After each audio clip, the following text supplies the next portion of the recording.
Hello दोस्तों, स्वागत है आपका अपना YouTube channel BPSC current update में। तो मैं आज एडिटोरियल सेक्शन को डिफ़ाइन करूंगी कि आज के एडिटोरियल में क्या है करंट अफेयर के। तो जैसा कि राज्यपाल की सख्ती से बढ़ती शिकायत, इसका हेडलाइन है। राज्यपाल एक महत्वपूर्ण स्थान रखता है हम लोग के बीपीएससी के एग्ज़ाम में। इस बार भी मेंस में राज्यपाल से रिलेट करके क्वेश्चन आया था, तो ये बहुत ही इम्पोर्टेंट है। तो आप सिर्फ पीटी के लिए नहीं, मेंस के दृष्टि से भी इसको इम्पोर्टेंट समझ सकते हैं कि राज्यपाल की शक्तियाँ, इससे क्वेश्चन हर साल बनते हैं।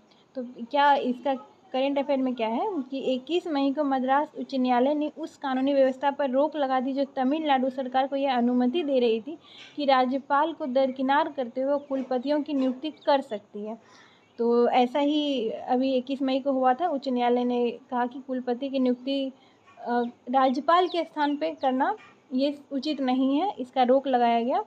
और क्योंकि राज्यपाल की भूमिका केंद्र राज्य संबंधों और कार्यपालकों की शक्तियों पर कई महत्वपूर्ण सवाल उठाता है कुलपति की नियुक्ति। ठीक है।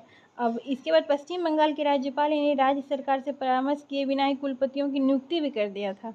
तो सुप्रीम कोर्ट को दखल देना पड़ा कि ऐसा नहीं कर सकते हैं। और फिर सुप्रीम कोर्ट ने ये कहा कि उनकी 2 सदस्यीय पीठ ने अनुच्छेद 142 का प्रावधानों का उन्होंने सहारा लिया, जो अदालत को अपने विचाराधीन विशिष्ट मामलों में पूर्ण न्याय देने के लिए आदेश जारी करने का अधिकार देता है। तो इसी आर्टिकल का सहारा लेके, इसी आर्टिकल के अनुसार सुप्रीम कोर्ट ने अपना फैसला दिया। शीर्ष अदालत ने राष्ट्रपति के लिए भी समय सीमा तय कर दी कि वो राज्यपाल द्वारा भेजे गए विधेयक को या तो अपनी मंजूरी दें या टिप्पणी के साथ उसे संबंधित विधानसभा को लौटा दें। चूँकि विधानसभा द्वारा पारित विधेयक को अंतिम माना जाता है, इसलिए अदालत ने राज्यपाल और राष्ट्रपति के लिए अपनी सहमति देने की समय सीमा तय की। इसके बाद राष्ट्रपति ने इस फैसले के आलोक में 14 सवाल सर्वोच्च न्यायालय से पूछे थे।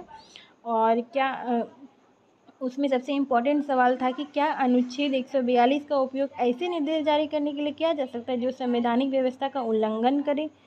तो इसका इसलिए बात आया था, ये सब जो चर्चाएं इसलिए आगे बढ़ी थी कि तमिलनाडु सरकार ने जो अदालत का दरवाज़ा खटखटाया था, क्योंकि राज्यपाल RN रवि जो थे वहाँ के हैं, जो विधानसभा द्वारा पारित कई विधेयकों को लंबे समय तक रोके रखे हुए हैं, इसीलिए इन्होंने अदालत का दरवाज़ा खटखटाया।